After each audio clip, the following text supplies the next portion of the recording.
تمہیں پتہ ہے سب سے زیادہ جہنم میں دھکا دینے والی اس زبان ہوگی، اس کا گندا بول، گالی گلوچ، غیبت، جھوٹ، بہتان، نفرت کے انداز میں بولنا، حقارت کے انداز میں بولنا، ملازموں کے ساتھ گالی گلوچ کرنا، آپس میں گالی گلوچ کرنا، اور خاص طور پر میں جو حضرات یوٹیوب پر بیٹھ کے دین کے درس دے رہے ہیں ان کے آگے ہاتھ جوڑتا ہوں، اللہ کے واسطے اپنی زبان ٹھیک کرو، اپنی زبان ٹھیک کرو، اپنی زبان ٹھیک کرو۔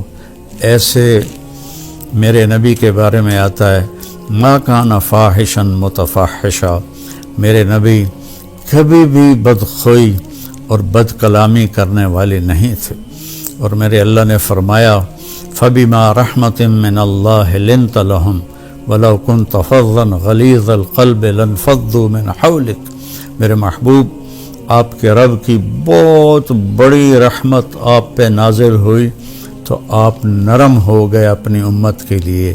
اگر آپ کی زبان کا بول سخت ہوتا اور مزاج میں شدت ہوتی تو لانفضوا، افراتفری میں جب لوگ بھاگتے ہیں نا تو اس کو انفزاز کہتے ہیں۔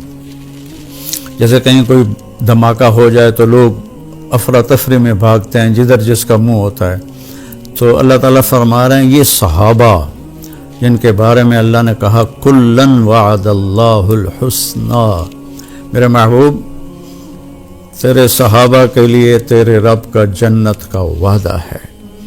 تو ان کے بارے میں اللہ کہہ رہا ہے یہ سارے بھاگ جاتے، آپ کو چھوڑ جاتے۔ میرے نبی نے حضرت معاذ ابن جبل سے فرمایا معاذ الا انبئک بملاک ھذا کلہ، معاذ میں تمہیں لمبی چوڑی نصیحت فرمائی تھی کہ ساری نصیحت کا میں تمہیں خلاصہ بتاؤں؟ انہوں نے کہا اجل یا رسول اللہ، ضرور یا رسول اللہ۔ تو فأہویٰ بإصبعیہ الی لسانہ، تو اپنے زبان کو باہر نکالا اور یوں کینچی بنائی اور اس کو یوں پکڑا، اور پھر فرمایا کف ھذا، اے معاذ اپنی زبان پہ قابو رکھنا۔ وہ کہنے لگے یا رسول اللہ انؤاخذ بما نقول، جو ہم بولتے ہیں اس کا بھی حساب ہے؟ تو آپ نے فرمایا سکلت کا امک جبن جبل، ارے جبل کے بیٹے تیری ماں تجھے روئے۔ وَهَلْ يَكُبُّ النَّاسَ فِي نَارِ جَهَنَّمَ إِلَّا حَصَائِدُ أَلْسِنَتِهِمْ، تمہیں پتہ ہے سب سے زیادہ جہنم میں دھکا دینے والی اس زبان ہوگی۔ تو بھائیو اکثر جو میں تو سنتا ہی نہیں ہوں، میرے سر میں درد رہتا ہے، لیکن کبھی کبھار کان میں پڑ جاتی ہے بات، تو اتنا شدید لہجہ ہوتا ہے اور اتنا حقارت آمیز لہجہ ہوتا ہے اور اتنا نفرت سے بھرا ہوا ہوتا ہے، خاص طور پر مذہبی معاملات میں اور اختلافی مسائل میں اس قدر وہ آتش فشاں پہاڑ بن جاتے ہیں کہ ان کے منہ سے آگ نکلتی ہے۔ تو میرے نبی کی زندگی سیکھو کہ آپ نے کس طرح نرم رویے سے عرب کے سارے بت پرستوں کو رام کیا۔ تو میں سارے بھائی بہنوں سے کہتا ہوں یہ وبا، یہ بلا ہمارے گھروں میں ہے، عورتوں میں ہے، مردوں میں ہے۔ صرف خطیبوں کی بات نہیں کر رہا، خطیب چونکہ ممبر پہ لوگوں کو خطاب کر رہا ہوتا ہے یا وہ یوٹیوب پہ لوگوں کو خطاب کر رہا ہوتا ہے، تو اس کی زبان میں اگر زہر ہو تو وہ کیا دین کا کام کر رہا ہے؟ وہ کوئی اور ہی کر رہا ہے، دین کا کام نہیں کر رہا ہے۔ میرے نبی نے، میرے اللہ نے فرعون کے پاس موسیٰ علیہ السلام کو بھیجا۔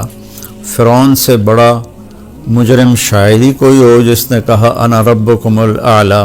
تو اللہ نے دونوں بھائیوں سے فرمایا فقولا لہ قولا لینا، کہ موسیٰ ہارون فرعون کے ساتھ نرم لہجے میں بات کرنا۔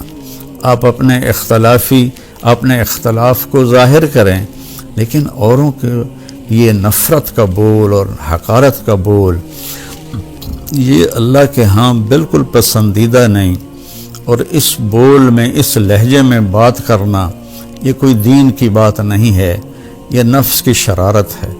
تو میری آپ سے گزارش ہے، میٹھا بول بولیں، اگلے کو عزت دیتے ہوئے اختلاف رائے کریں، نہ کہ نفرت و حقارت کے شعلے برساتی ہوئی زبان ہو اور اگلوں کا دل چیر کے رکھ دے۔ اور سارے گھر میں مستورات اور مرد سب سے کہتا ہوں کہ اپنی زبان کے بول کو میٹھا کر لیں، اپنے نوکروں نوکرانیوں کے ساتھ خاص طور پر درگزر اور نرمی کا معاملہ کریں، سختی کا معاملہ نہ کریں۔ تو میری منت ہے، اپنے بچوں کے ساتھ کبھی طنز والا بول نہ بولیں، بیوی کے ساتھ کبھی طنزیہ بول نہ بولیں، طنز مار دیتا ہے، تانا مار دیتا ہے۔